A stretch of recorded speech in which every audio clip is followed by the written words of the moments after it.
sorry, mute stuff. Yeah, yeah.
All right, we are here live on the Firearms Nation channel. I want to welcome everybody who has come to watch Young Lee and I discuss red dot sights and get a lot of your questions answered.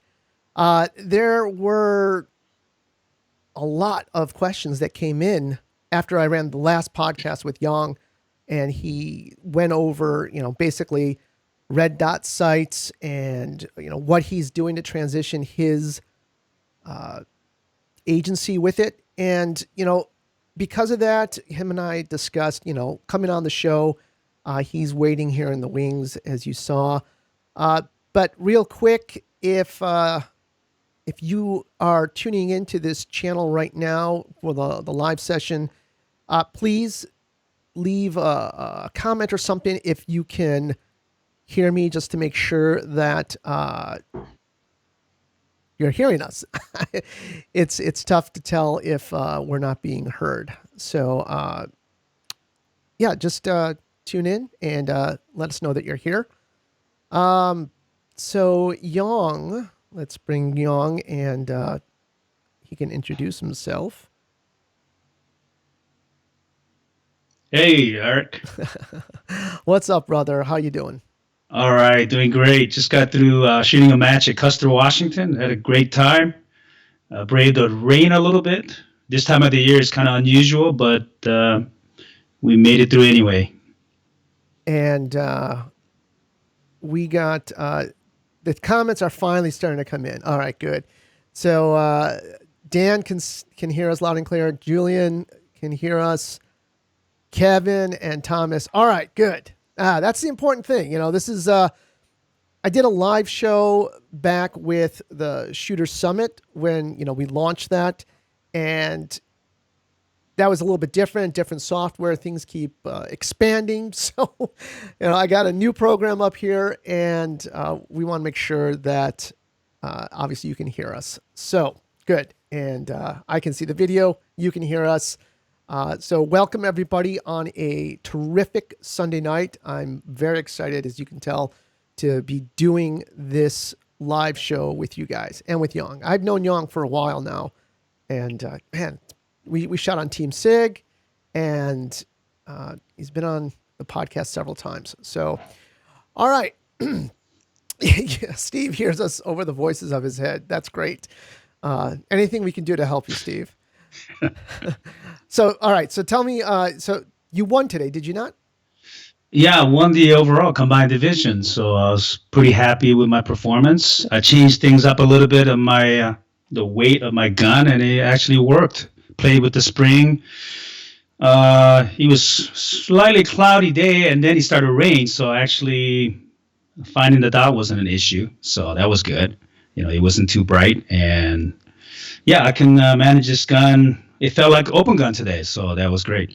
Now you're a grandmaster in open division, limited division, uh, carry optics, L10, L10, and production. L10 production, carry optics. I'm still master, You're still so master. I'm Okay. I'm working on that right now, actually. All right. And you're shooting carry optics now almost exclusively. What was the draw to carry optics? Several reasons. Uh, One, I got tired of reloading every 8 rounds, 8 to 10 rounds in production. I wanted to change it up a little bit. And also, I knew that it's time in law enforcement for us to really get into the red dot optics in law enforcement. And I really wanted to do that before, for my department at least, make the transition before I retire next year, January. So basically, I wanted to, you know, do the best I can in it, learn the most from it, and transfer that knowledge to the other cops. Do you see the cops accepting going to a red dot? Are they looking forward to it? I know I'm going to be going to it pretty soon as like a first group in my department, but uh, do Yeah, you, it's mixed, and it's interesting for me that it's not what I thought. Initially, I thought really proficient shooters would revere it, but it's not. That wasn't really the case. Actually, what I'm finding is that the people who are on the lower end of shooting, the poor shooters, and the very high end shooters who have delved into at least a little bit of competition and understands the value of red dot optic. The proficient shooters who have not shot a red dot optic on a pistol, they're pretty still on the fence. That really surprised me. do you think that the guys who are shooting, and this is law enforcement now, who are shooting just standard sights, they're going to shoot better with the red dots? No doubt. I mean, if you just take everything out of it, just basic training, put the red dot on the target, press the trigger.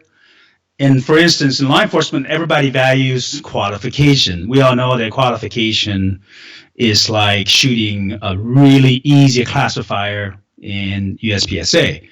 But um, that's where they test the guns, right? So in the limited time that I've had officers testing our qualification, they're starting to max it out. This is really interesting. So we're going to have to actually increase the um, level of difficulty for the qualification. Otherwise, like half the department is going to max it out, which has never happened in my department.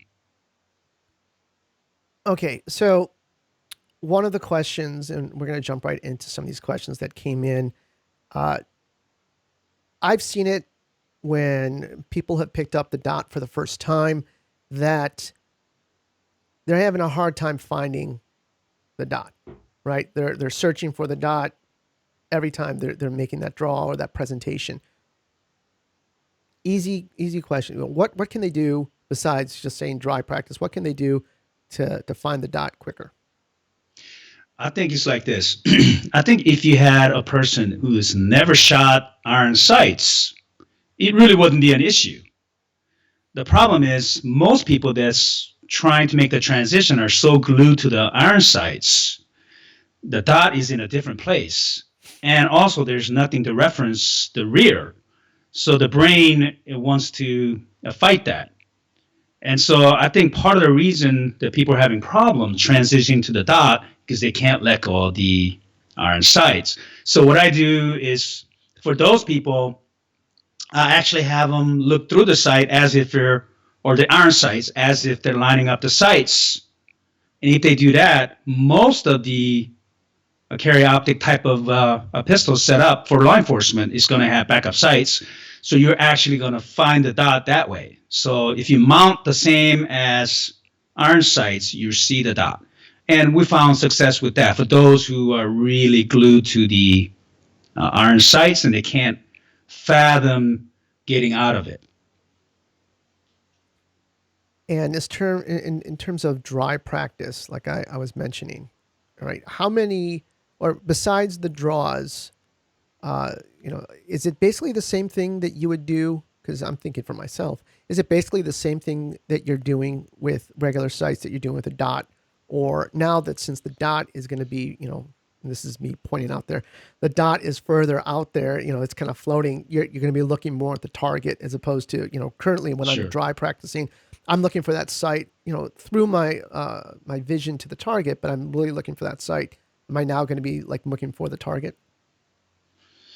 Yeah, I think it's like this. The dot will not be there if you don't have your index to the target. Whereas with the iron sights, even if your index is off against the target, you see that. The rear and the front will move off to the left or right or high, so you know your index is off. With the dot, sometimes what will happen is when you're mounting the gun looking for the dot, your index is off and the dot is at the corner of the window and you're not seeing it. So people panic and they go, well, I can't shoot this.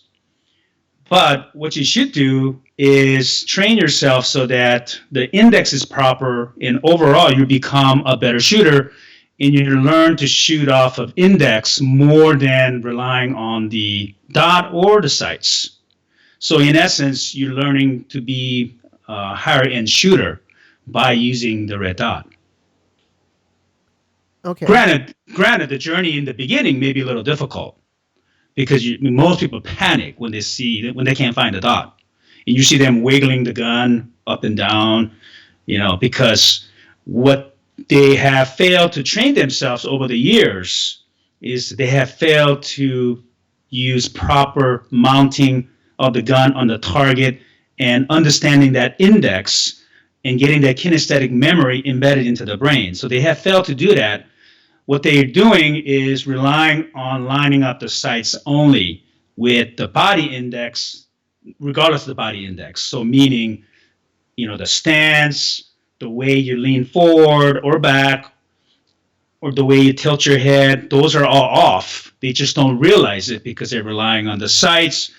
And you can do that if you're only shooting at one target. But we all know if you're shooting multiple targets or transitioning back and forth between distance to close, size of the targets, if your index is off, you're very methodical and you're going to be really laboring to line up the sights or the dot in order to get those hits. If you train to index, which the dot does really well, you're using your index and body mechanics and kinesthetic memory to mount the gun on the target and dot or the sight either be there. So you basically hit everything you see and you allow the dot or the sight to follow your eyes, not the other way around. You see most beginning to intermediate shooters will follow the sights. They'll drag the sights or drag the dot to the target. What you don't want to do that. You want to look at the target, have a perfect mount and index off that very first target, and allow your body to allow your dot to follow your body and your eyes and land at the area that you're looking at. So it's really a different way of thinking about training. And if you watch a person progressing, you see that when you see the jump in their performance, you see that that's happening. All of a sudden, they're transitioning fast. Their splits on their pistols are faster because they're not methodical about relying on the sights as much. If you could pick one or two drills that, live fire drills that you think would help people making that transition to the red dot, which ones would you recommend? Well, dry fire leading into live fire.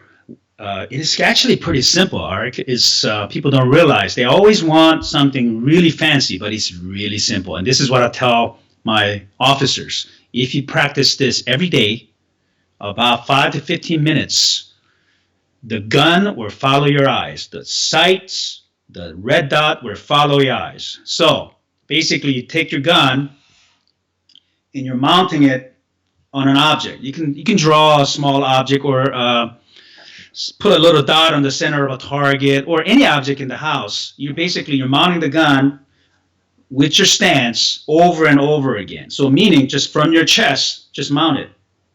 Just mount it over and over again.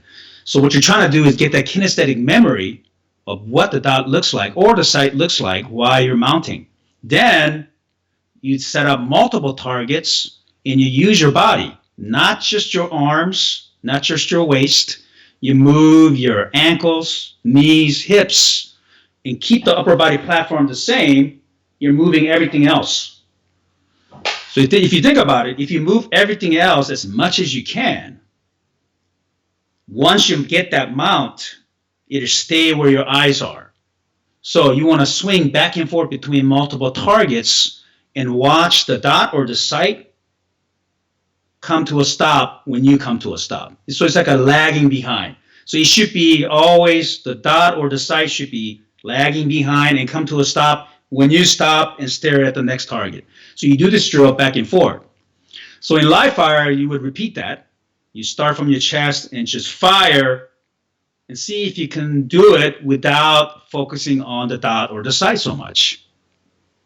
Then as you transition back and forth, what you're going to see is you're going to see dragging of the red dot during transition and disappearing while you fire and then appear when you get ready to transition again. So you should be seeing a dragging of the red dot followed by a fainting or disappearing dot as you fire those rounds and then seeing it again as you move it to the subsequent targets. So you do this drill back and forth and your brain will absorb it and it'll do everything for you at a match. And you'd be amazed how much you can do at a match just doing this simple drill. Did you call that something in particular, or is it just? Just mounting drill and transition drill. That's what I call it. Well, hopefully some of you guys wrote that down. I know next time I go to the range, I'm gonna try that for sure. I'm just this week I'm supposed to pick up my my red dot pistol and to go along with it. See if I can get this to work. And nope, Julian's thing did not come up. All right. Anyways, Julian asks, are there any duty holsters being produced to take the red dot optics? I think Safariland, if I'm not mistaken, because I know for work we have to have duty holsters. Obviously, that's the name duty. Safariland has the holster. I'm not sure. I think I saw in the latest Recoil magazine, Blackhawk has a new holster for the optics that you can do a lot of different variations of. I think there are quite a few holster makers actually are doing it, even some of the smaller holster makers. But Safariland definitely has the most legit, if you will, the SLS, ALS, the locking system with the hood and then the internal locking system that has a secondary cover on the optic during rain or if you're crawling through mud or whatever. And that's what we've been testing for the last 3 months now, and they're holding up very well. And they fit, well, they have other models like Glocks and MMPs. Now they have the 6-hour, and it'll fit the full-size guns, P320, and then the Pro model that's going to come out for law enforcement. But so far, the way they built it, the X5, the full-size X5 won't fit in there. So we're hoping that they make that adjustment. But the holster is amazing. Not only is it functional, it looks really cool, right? You got to have that cool look, right? Yes, and you kind of threw out there the X Pro. For those of you that aren't on Facebook and some of the other groups, everyone is talking about this gun. I hope Phil is listening to this, and that's Phil Strader at SIG, product manager, get those guns out. I want to get one of those guns. Although, Young, you kind of threw me for a loop today right before we went live. You showed me what you were shooting, and I was setting up, so I really didn't have a chance to ask you about this. So basically, Young is using an X5 upper with a regular, I guess, like an RX lower with Alma Cole, who is another teammate of ours. He does this grip texturing on it, which is phenomenal. It's like putting grit and glue, but more than that. And is that better than I thought? That the whole big deal with the X5 is, you got a better undercut and you can get deeper with the backstrap. But you seem to think that the standard grip module is better. Uh, for me, I think it's a personal thing. For me, is the X5 grip. It doesn't quite fit my hand very well. It's a little smaller than what I like because I use the P320, the large grip. And of course, with Armacole's grip work, right? Grip work. It does amazing things for your grip, right? So that's what I'm finding. And this basically is a setup very similar to the prototype model that Bruce Gray made of the X5 of Gray Guns that I tested. And it's actually shooting very much like that one, and which I preferred. And I think there's several factors. I think it's primarily the fact that the grip fits my hand because I have large hands. And of course, the texturing is better. And I think with the X5, for me, the internal weight without the magwell is not balancing well for me. Now, other people will disagree, but for me, the internal weight, it hasn't really done anything for me. I think it's hindering me. So I took it off a couple of weeks ago, and actually, for me, is I think my performance is increasing about 10% or so. So that's pretty huge for me. So for all those people that say it's the gun and not the archer, um, although I don't know why archers would be picking up a gun, I'm mixing my metaphors, but that's the point. Is that Yang is Yang, and it's the work behind it. Now, I didn't see that gun. You have the curved trigger. You're not using a flat trigger. Yeah, I got so used to it, and I like the flat trigger. I have a flat trigger on one of my guns. I like it, but I'm so used to shooting the curved trigger in competition. I just had to stay with it. But I think if I were to have started and I've been given the choice between the curve and the flat, I probably would have gone with the flat. I think you get a little bit better leverage on the trigger, so it feels like you can have a little bit better control. And I'll take a second to welcome people in. If we have more people watching now, so welcome to the live stream for the Firearms Nation channel. I am, of course, your host, Arik Levy, also host of the Firearms Nation podcast. If you haven't listened to it, go to iTunes, whatever podcatcher you use, and download it. I have several episodes with Yang. That was the inspiration behind putting this content out to you today. And also want to welcome some new people. Thomas, welcome here. Hollow Point 45, very cool. And anyways, I saw Hollow Point. You had a question about what gun he's using, the P320 with the Romeo Optic. Lou's Rubble, how you doing? And of course, Julian, we'll get some of yours. I know you had a couple of questions there. Steve-O, my buddy, thank you. And so let's take another question here. I'm going to try and bring it in and see if it works. Let me just see if I can fix this opacity thing. Oh, that's pretty fancy. Yeah, it is fancy. Nope, that's not working. There we go. Oh, there it is. There we go. All right. Except for it's in there. Okay, guys, just bear with me. I am completely there it is. sorry. There it is. It is. I just want to make it white. Hopefully that works. Okay. Well, kind of. All right. Well, anyways, he said that he switched to the Vortex Venom about 8 weeks ago, mainly due to his 65-year-old eyesight, and he's loving it. Good for you, Dan. Good for you. he also had the best match finish today. Also, look at that! Congratulations. About 6 weeks to get the index down. Well, what did you do, Dan? If you can leave a comment, I'm curious what was the ticket to that success. I'm guessing, if I had to guess for anything, it would be. I bet that works. There we go. Look at that. I Oh, dry fire. fantastic. I'm sure dry fire. But Dan, if you can leave a comment what it was, tell us. But he had a good match. Glad to hear it. What do you think of the Vortex Venom, Young? Oh, for me, yeah, I looked at them. I haven't shot them in a match. I just played with them a little bit. I think they're fine. I think most red dot optics, they're great. I mean, I think you can make any of them work. Um, I do stay away from RMR only because the viewing window is square and so small. It drives me crazy. So Yeah. I do like a little bit wider window. Now, I think we talked about it on the podcast, but for those that haven't heard, 3 MOA or 6 MOA? That's That the is a dot of good the site, guys. That's the question. dot of the site. That's a good question. I like 3. That's a little bit brighter, like the Gen 2 of the Romeo 1. The Gen 1 of Romeo 1 is a little bit faint in the bright sunlight. But I noticed that the Gen 2, they kind of fixed that. So I can see it even looking directly into the sunlight.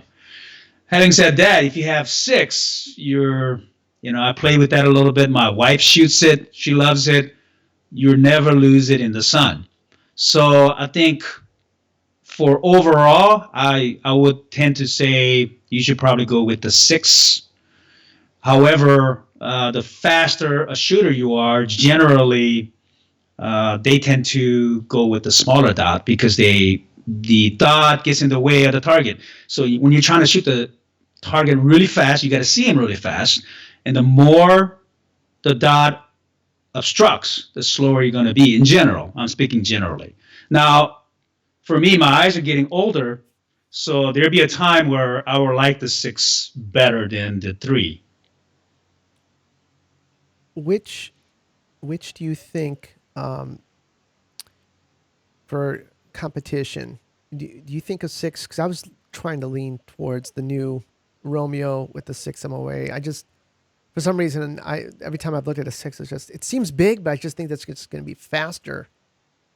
Am I wrong? It will be faster. It'll be faster in learning. You're going to be able to find it out faster. I think it'll accelerate your learning. I think the 3 is going to drive you crazy for a while. Because, when you're indoors with the 3, it's really bright. And you go, wow, I can find that. When you go outdoors looking into the sun, you go, where the heck is it? So I think you should start with the 6. And after a couple of years, you might go, hey, I think I might want to try the 3. But I don't think you can go wrong with either one. It's really a preference. And some more people have come on in that 5 minutes we weren't there. And Dan also gave us an answer. Dan said that he's using a 6 MOA and he did a 10-yard index dry fire plate rack live fire, which I think is it's kind of similar to what Yang was talking about literally 20 minutes ago. So very good, and congrats again, Dan. That's awesome. Welcome, Richard. Glad to have you here. And Razor JB. I guess that's how you're calling your name. So yeah, the questions are coming in, and Hollow Point had a good one. That is our aftermarket triggers. Let me pull it in here. Our aftermarket triggers, such as the Apex for M&P, and of course Bruce Gray's Gray Guns competition pelt trigger for the 320. Are those are legal in carry optics, if I'm not mistaken? USPSA changed the rules, so pretty much all of the aftermarket the triggers are legal, but it still needs to have the safety features, meaning the drop safety and stuff like that, right? So you can't get rid of those, which you shouldn't. But as long as those are intact, the aftermarket triggers are allowed. Right. I think they kind of this past year or recently, more recently than that, they updated the carry optics and they're also updating production. This is a lot more changes. I suggest you go to the USPSA website. It was in the Front Sight magazine. They had a whole section devoted to all these updates, but always go to USPSA. I think it's uspsa.org and get the latest info because you want to know this. Or, there's Enos Forum, Brian Enos. I'll plug it. He was also a great shooter. He was on the summit and I love talking to that guy. But his forums are like the de facto place. There's places in Facebook, obviously, but Enos Forums has so many thousands of people on board. So if you're not there, go there. And of course, you could always send Yang an email. I'm sure he'll be happy to share it. We'll have his info at the end of the show. What I want to do real quick, keep the questions coming in. I will get to as many as possible. But Young and I were talking. We thought maybe it'd be interesting for you to see. If you haven't subscribed to his YouTube channel, please do. That's a foregone conclusion. And it's it's YGGM Lee. YLEEGM. YLEEGM. So Young Lee, YLEEGM. YLEEGM. Yeah. And we're gonna watch some of his most recent matches, or most recent match, and he's gonna talk a little bit about it. So I'm gonna set that up here, and let's see. All right. So now let me share the screen over there. Okay. So let me hit play on this.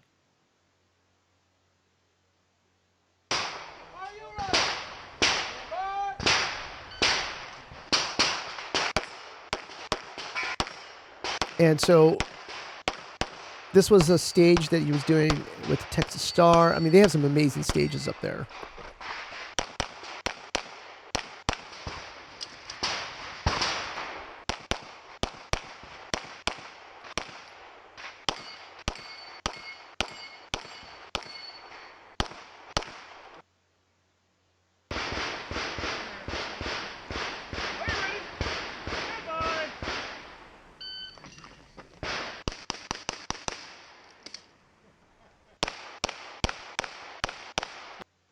Damn. Are you ready? Stand by.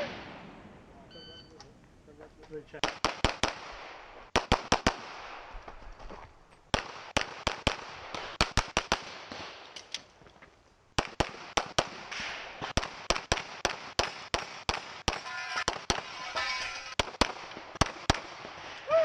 16. Are you ready? Stand by.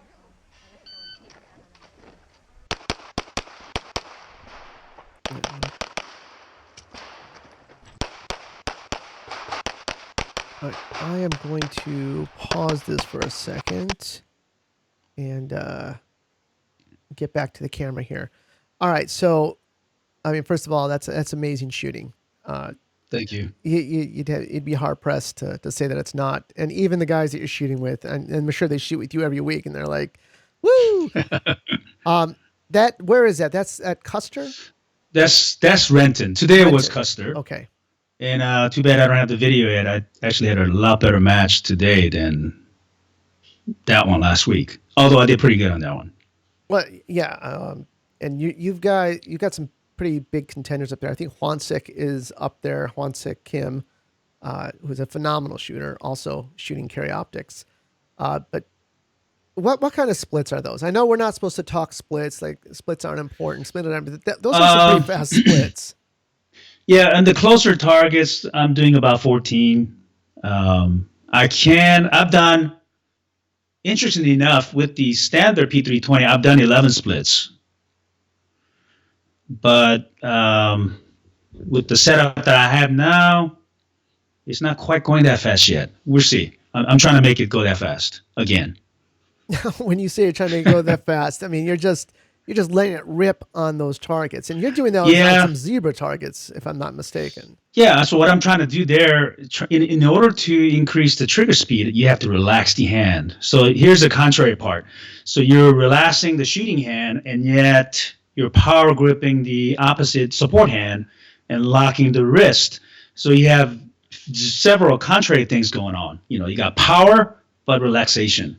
So if I think about it too much, the trigger doesn't go that fast. If I just relax the hand, not think about things, and just watch what happens, the trigger really goes fast. So, it's a constant reminder for me not to think too much. Okay. What does that mean? Not think too much. But clear your mind after you've done all your practices, all your indexes, all the trigger presses. When you go to the match, you clear your mind and don't think. Just watch and let your body do the job. And you'll be amazed what comes out. You become a spectator to your own shooting. And it's entertaining, actually. And that's one of the main reasons I go to matches. I do not like practice. Practice, of course, I have to do. But I really don't like practice because it's hard for me to go there and free my mind during practice. Though I try. At a match, it's game time. I've done my homework. I've done what I can. I'm not going to be any better that day. So what I can do is just free my mind, relax my body, let things happen that I know I can do. That's when I have the best performance. And I don't want to, that could be a whole other session Yes. into itself, talking about, and he's talking about subconscious shooting, which everybody talks about, but I think actually few get to that level. I think a lot of people think their way through stages and think about passing judgment on what they're doing. Like, oh, that was a bad hit. Oh, I made a mic. Oh, I overshot this target. Oh, I forgot. They're just thinking, okay, 1, 2 here, 1, 2, 3, 4, 5, 6, reload, run. All this stuff. Yeah. You can literally see them talking to themselves. Yes, I've seen that. And and I feel bad for them. And I always, I try to help anybody that shoots with me. But here's the thing. Because I've been teaching for so long, about 27 years.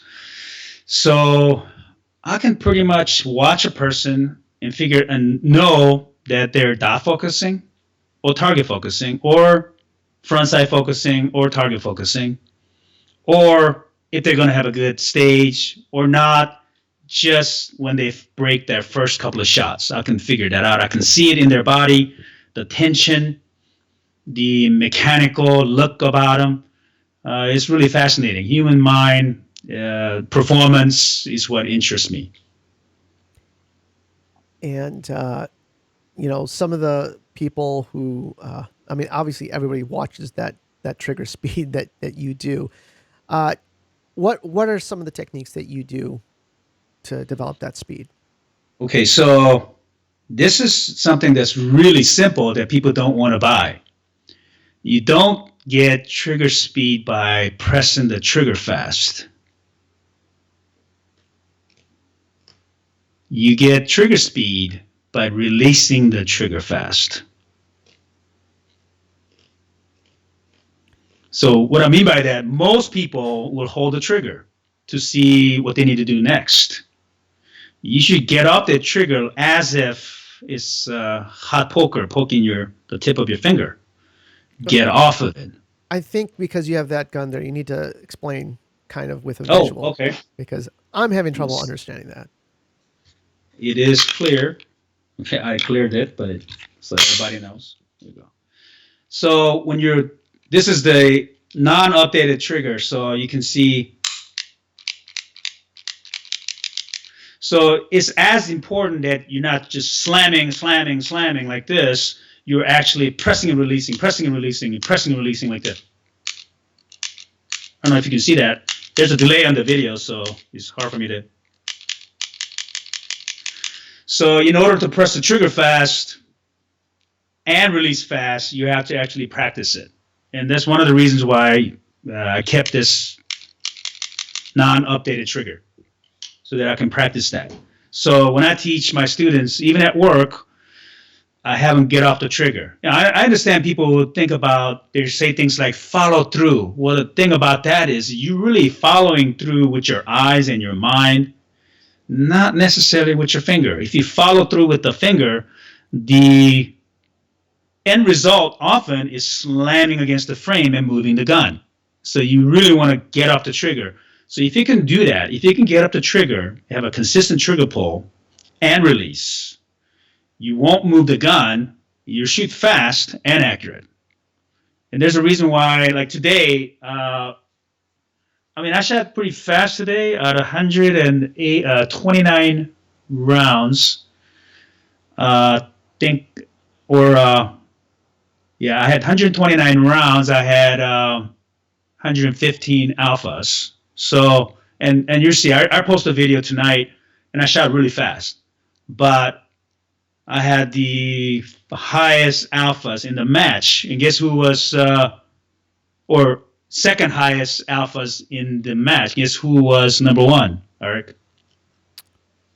Oh, I'm going to say Wansik. Yep. He had 119 alphas. I had 115, but he had 2 deltas. I had none. So that kind of made up the difference. I think we tied on the hits, on the score. But it's something that people, I don't know if anybody really teaching it. Get off the trigger fast so you can get back on the trigger and press. And so more than half the trigger speed comes from releasing. And also, most people don't realize that you're actually, your finger, if you dry fire, your finger really doesn't move at a rate of 0.11 split. It really doesn't. What it is, but the gun will recoil at that rate. And if you release fast enough, the gun will bounce off the trigger or the finger, your finger, and the trigger will bounce. It's kind of like a bonfire in a controlled manner.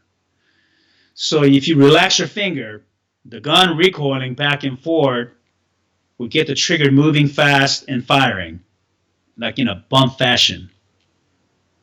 It's interesting. And if you look at 1911 shooters, that's what they do, right?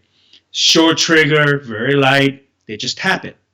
They tap it, and the gun recoils. And that's why you see even we have a guy named Andrew Hong. He's a GM in Limited, and he does 10 splits all the time. All the time. I'll send you the video. It's amazing, right? And he's just basically letting go and bumping it, right? Yeah, I'll have to try that. I know people always talk about just relaxing. The more tense you are, the more you're actually going to get trigger freeze, which I've experienced before, because you're trying to go fast. So you got to learn to relax. But this method, I'm myself, and I'm sure a lot of people watching this or the replay are going to go out and do it. And J-Sil, thank you for the comment. We appreciate it. We're working hard here to bring out some good content to you. And welcome other people who are joining this. Let me bring out another comment here. Leonard says, there's Leonard. Yeah, he says it's always fun to watch you, and he always wanted to have your trigger speed. GM shooter, by the way. Really? And Very nice. he does 11, 12 splits all the time. I don't know what he's talking about. There you go.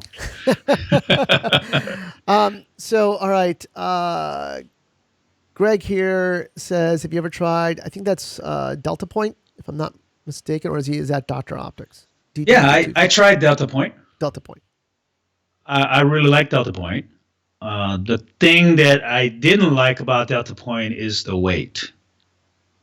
How much difference was it to the SIG?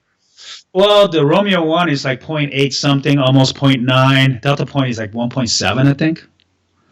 So that extra almost an ounce on the slide I didn't like. I do like the dot that the Delta Point Pro presents.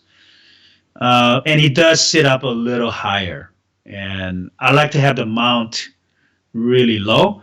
And I've been shooting the slide mounted dot for a long time, actually. Back in 2004, I think, for about 2 years. I shot for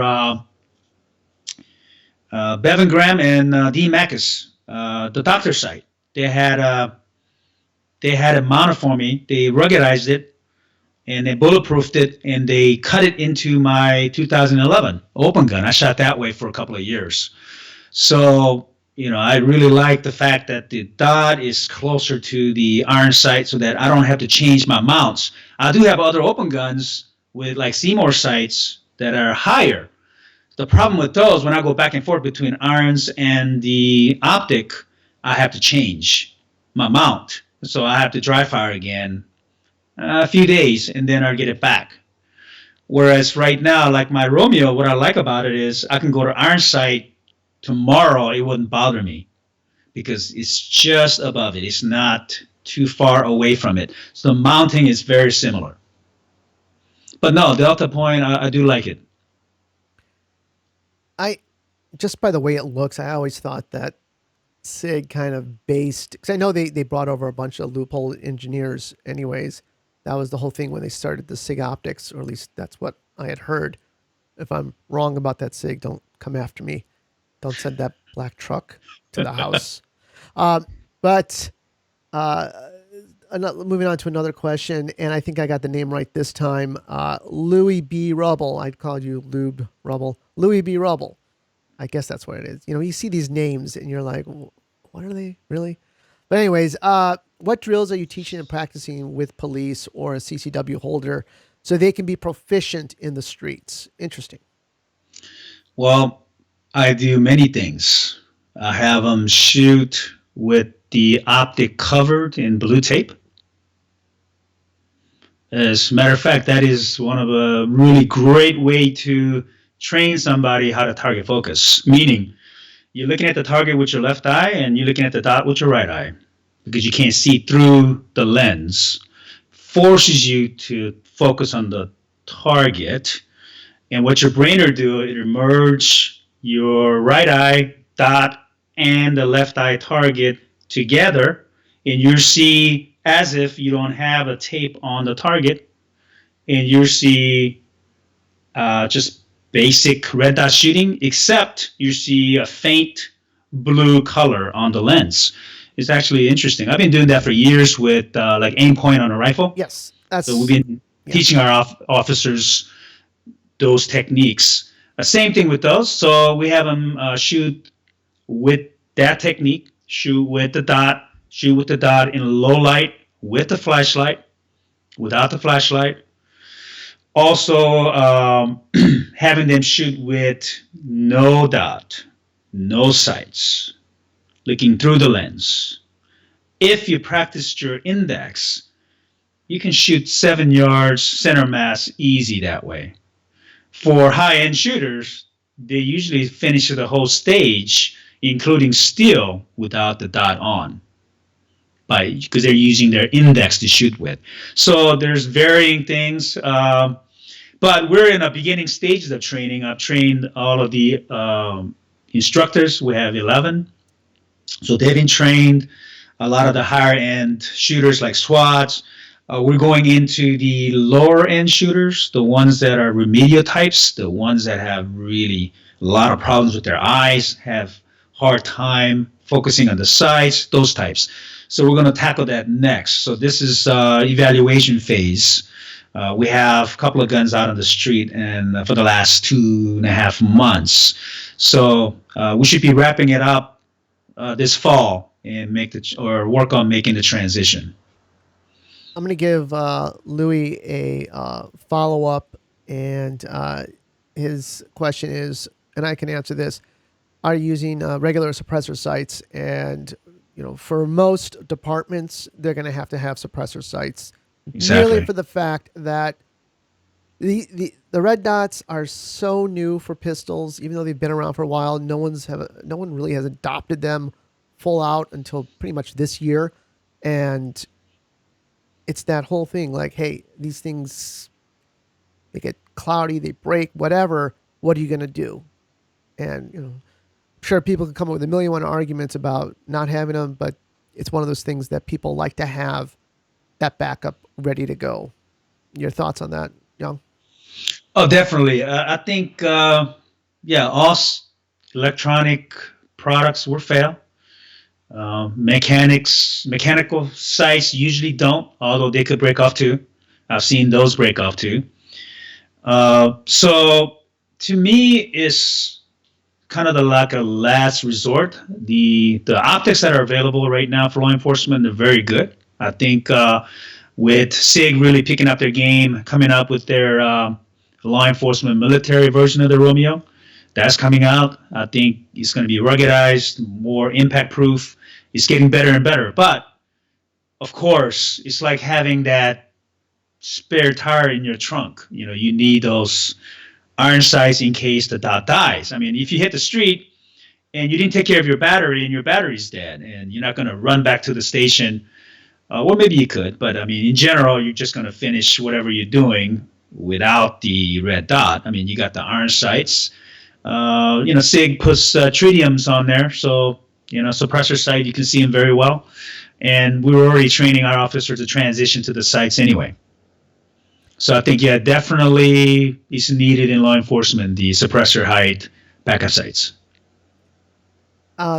I just want to say to some of the people who are here, I know, Julian, you asked if this will be available on the channel afterwards. Of course, this will be a video, like all the other videos on the Firearms Nation channel. And if you haven't subscribed to that channel yet, please do. And hit that thumbs up for this video so it gets pushed around. I'm sure all these people who are in social media, whether it's YouTube or Facebook, you're seeing, we like to shoot competition, or we carry a gun every day for self-defense, or because it's our job to carry a gun. And all the videos related to firearms are treated as, explicit videos, or, contraband videos, or whatever they're defining it as. And the content isn't getting out as much as it should be.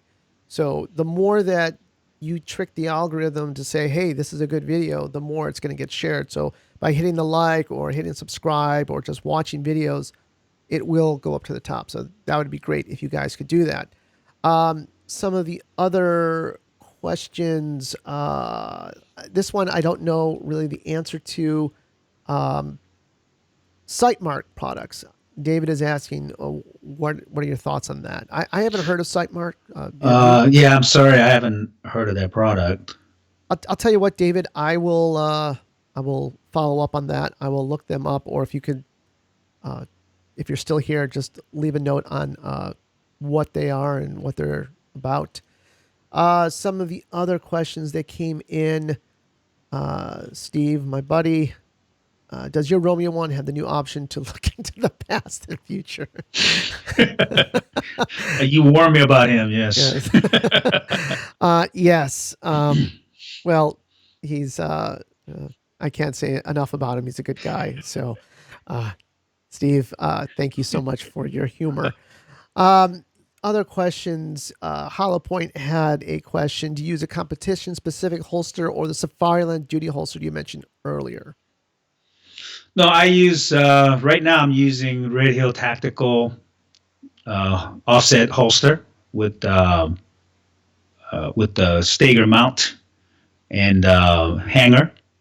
And it's got the American flag on there. So I'm patriotic. So, I've been doing that for over a year now. And a lot of comments. People really like that. So.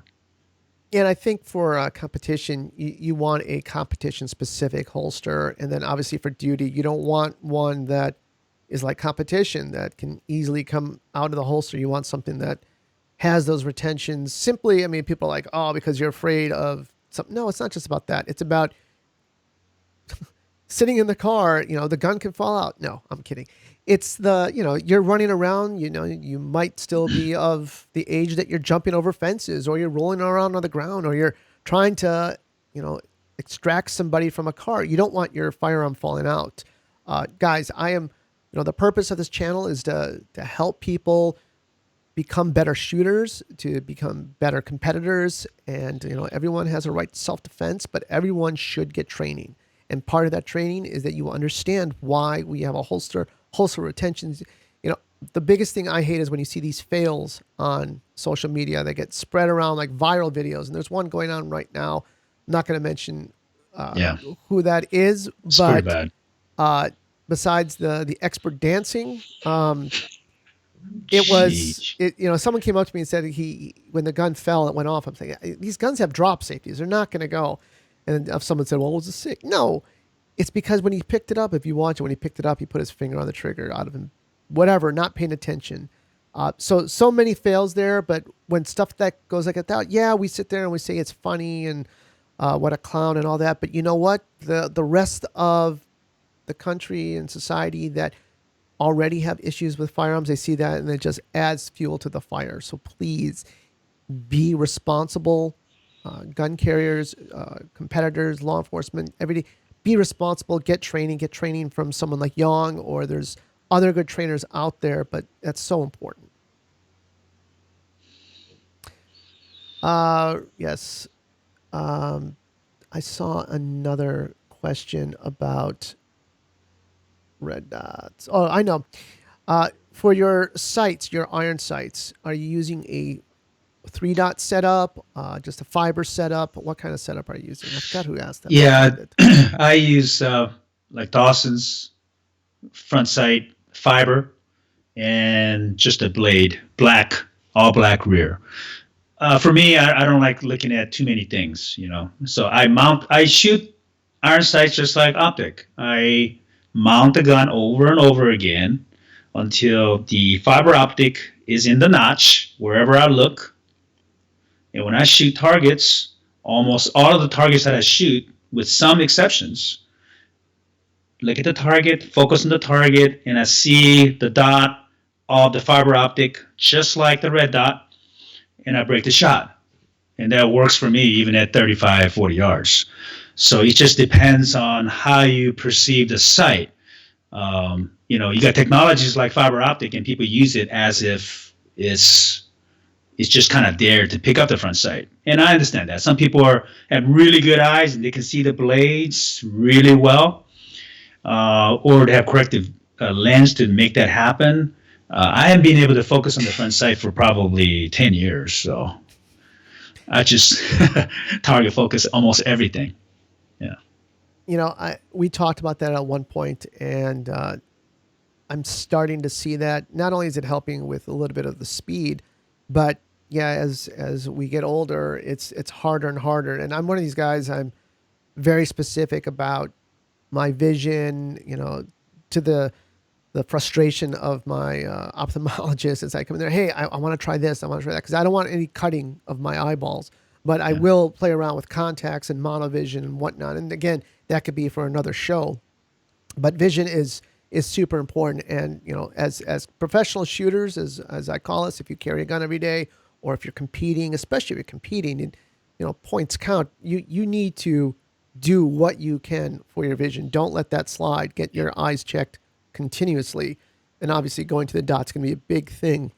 And I have a real question from Steve. I saw that come in. You know. All right, so here we go. What is your competition load, bullet profile, grain weight, powder? And Steve helps me out with this, so it's a good question. So is it the same as your practice load? Is there any value to train with a higher power factor and shoot a lower competition load? I don't think so. I often practice with 40, you know, to work on my power gripping, so that I remind myself not to ease up on the gripping. But I think once the buzzer goes, you won't care if it pops more or not.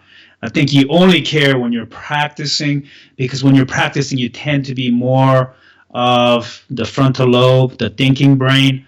When you're in a match, you're more in the midbrain, the emotional brain, experiencing things. So I don't think it matters too much. I shoot all various different bullets, whatever I have at the moment. I use jacketed bullet like a SIG, jacketed bullets from SIG, or some of the coated bullets. But I use all of them. I like to use 124 right now, and I use VIT N320 I have quite a few of that, and I also have tight group.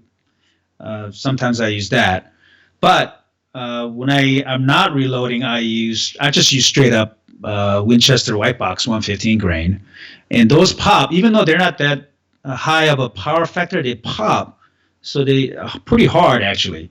I think it's because it's slow burning powder, so it forced me to really power grip the gun. So I use all kind of bullets, and I don't really care that much. At a match, there's very little difference in the performance for me. Having said that, the faster burning powder in general, I prefer that because the recoil signature disappears faster.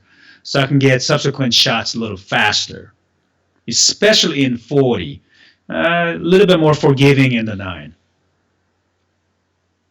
A couple of questions for the audience. We're at the hour mark now. We'll probably go for maybe another 15 minutes. I know Young has a very busy life, so don't want to take too much of his time. But and I totally appreciate you coming on. I think it's a really good show. How many of you out there are currently shooting with optics on your pistols? I meant to ask that at the beginning, but I was trying to make sure everything was working properly, that it slipped my mind. But how many of you are currently using red dots on your pistols? If you could just mention that in the comments, and we can use that as a reference. And in the meantime, I'll pull in this question from Chris Ewan. An unloaded start, so this is not it's kind of like an optic question. Are you using the RDS to rack the slide, or are you grabbing the slide? I'd be kind of nervous grabbing the RDS. I'm sure people do. I've done both. It depends on which way I'm going. Sometimes I'm going to my right backwards. I just rack it right over the optic. It doesn't do anything, especially the way mine is mounted is torqued at 25 pounds. 2 screws haven't been a problem, but most of the times I rack it up to the front serration. So I'm not always racking the optic, but it's just because I can rack it like this, and I can get back on the grip faster. So, and that's how I do it. I think a lot of people do it that way, but certainly you can rack it over the top, and I'm not worried about the damaging the optic actually. You don't think that you can accidentally pop it, or if it's not on, you're gonna make it fall off? No, No. I don't think so. I think you would have to be really cheap optic for that to happen. Now, I wouldn't smash it against the table and stuff like that, like some people are doing. But and for us in law enforcement, we have a protective shroud for that anyway, so that in case you need to rack the front where the optic is against a holster or a table or whatever. So we are using steel shroud that extends forward, so you won't crack the lens by smashing it. And that's an aftermarket buy for the Romeo? Yeah. Okay. Yeah, that's the aftermarket on the Romeo. But we have them, but they're calling it a prototype. But when they launch the Romeo 1T, it's going to be incorporated in there. So you're going to get them together for law enforcement. Okay, so what's the 1T? Is that the new one? Oh. No. Okay, explain. Okay, so you got to explain that. Maybe I let the cat out of the bag. I don't know. Sorry, Phil.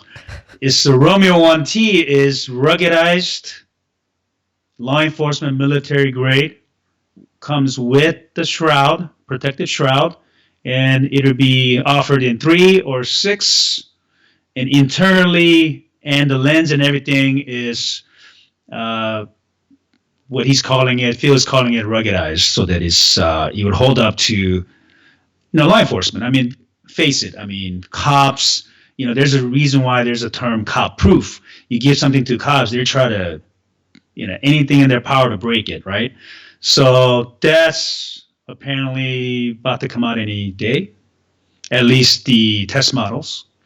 So we're waiting to get our hands on it.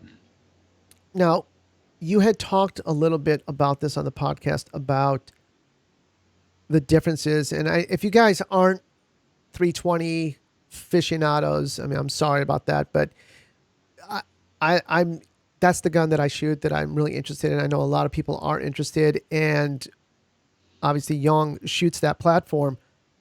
You put a X5 on a basically an RX grip. Why not just go with the RX? Because you said there was a I difference tested in the them. mounting. Yeah, I tested them. I tested all different ways. That's the beauty of the guns that I have with the SIG P320 RX, X5, different size grips, different guide rod, tungsten, steel, the factory, different weight. So I tested them all, and I do a blind test. So like on a police qualification target, the 10 ring, I should blindly fire 1.2 presses without calling my shot all the way up to 25 yards. And I want to see what the gun does, not what I can do. And the setup that I have now, I just tested this a couple of weeks ago, is best for that. I mean, up to 12 yards, I can one dot, two presses without tracking the dot at all and get them all in the 10 ring.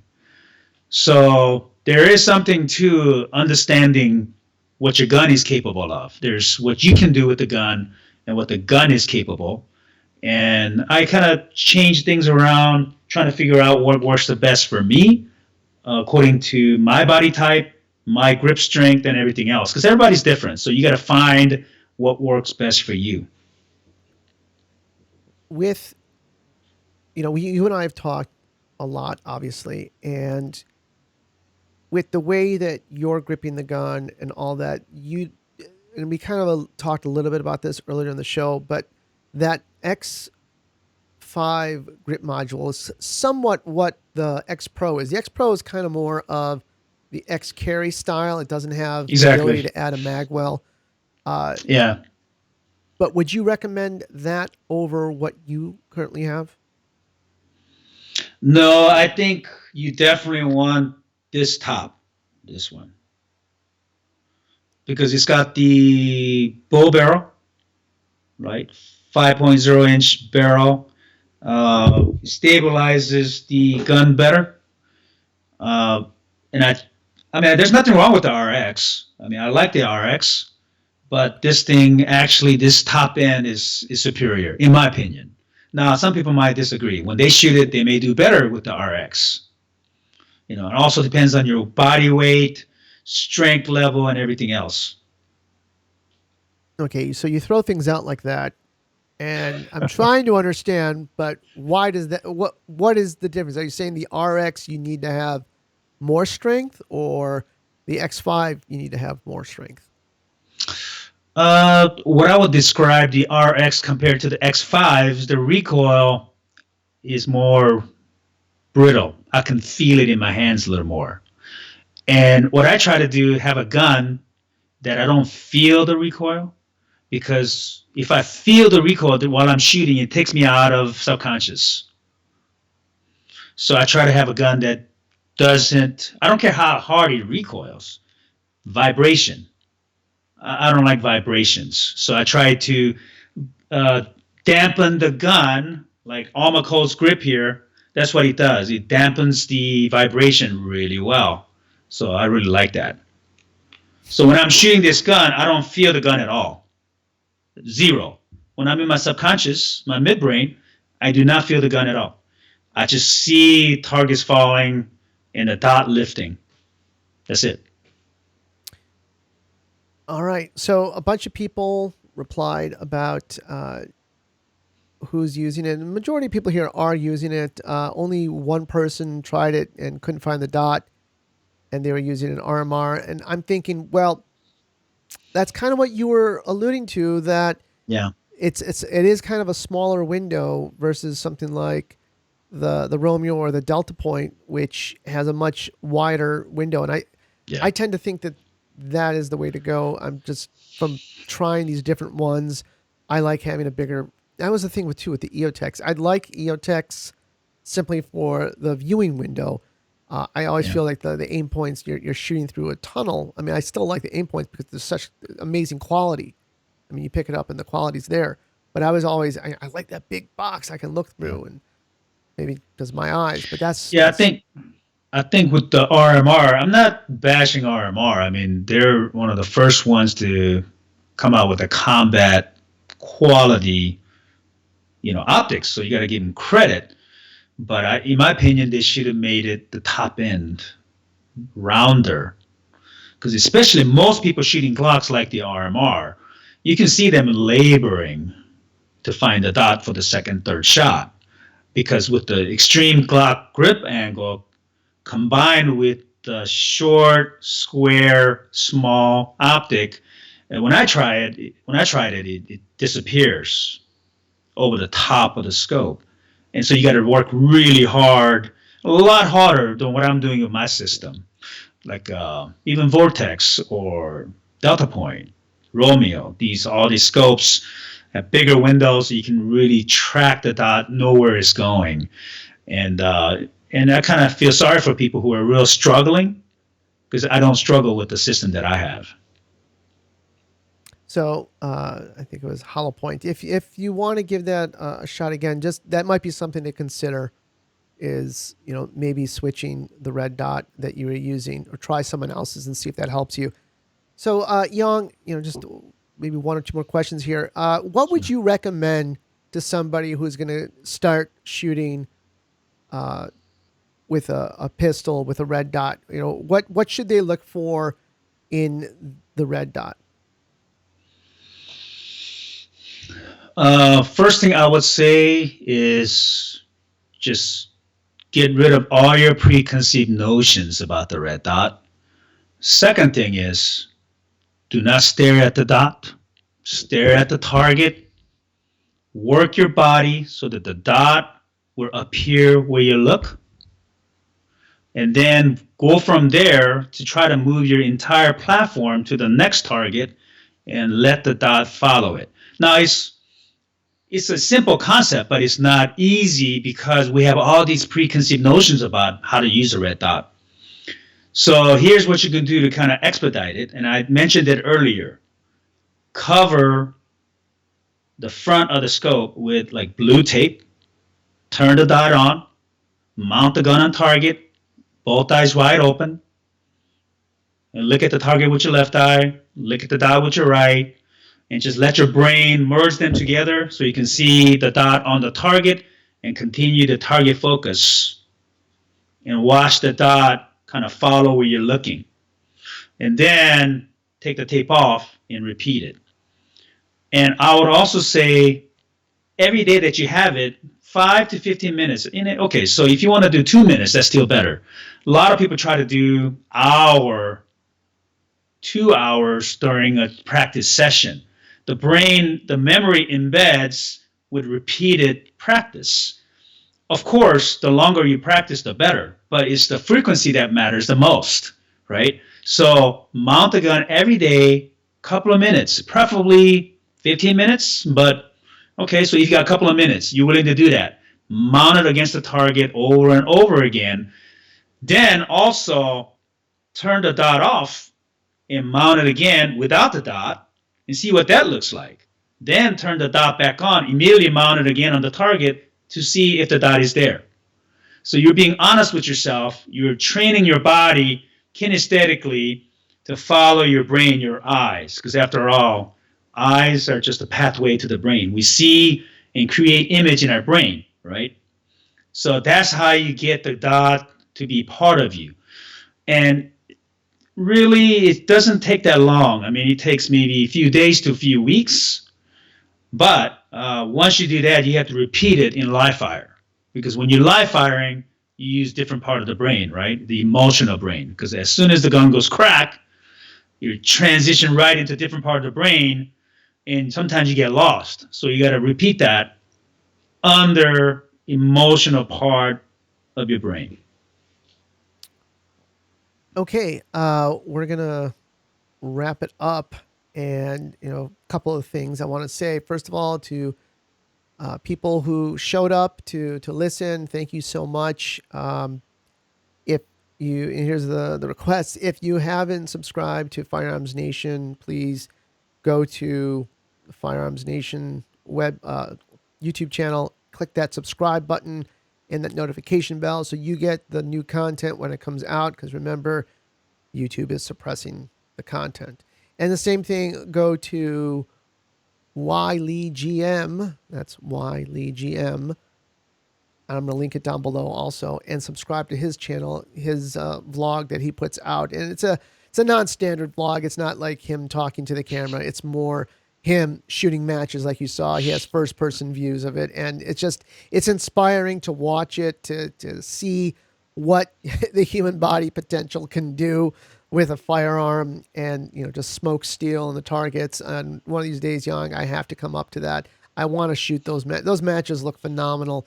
I know some of them are not legal stages, but those are phenomenal. And I also want to, I saw that I passed the 3,000 subscriber mark, so I am going to offer a special on the Shooter Summit for the people who are here in this live session. If you go to shootersummit.com, if you haven't already gotten the content that's been out now for 2 years, and Yong was on the summit the first year, you can still get it. It's still up there. You can enter the coupon code LiveShow2018 for a 50% discount. 50%. Or is it 50? It's either 50 or 40%. I don't know. It was set up, and it's an amazing discount. It's a limited time offer, but for you guys who tuned in for this and helped push me over 3,000, I'm trying to pay it back to you. So thanks, guys. It was a pleasure. And remember, guys, get that training. It is so important. Yong, if people want to follow up with you, the best way to do it is on Facebook or email. No, just email YLEEGM, just like my YouTube channel, at gmail.com. That's pretty easy. I'd be happy to answer questions for them. And are you teaching people? Are you doing formalized classes? Not for the civilians right now, but I'm working on my business plan this year because I'm retiring in January, and our launch that. So look for that. Awesome. Well, thank you so much for coming on a live, which is basically the first live one I've done on YouTube. Very exciting. Hopefully we'll have more. And guys, leave a comment down below if you're still here or if you're watching the replay, if you want to see more shows like this, more live content, and carry your gun, get some training, and look out for one another. We're all in this together. Have a good night, everybody.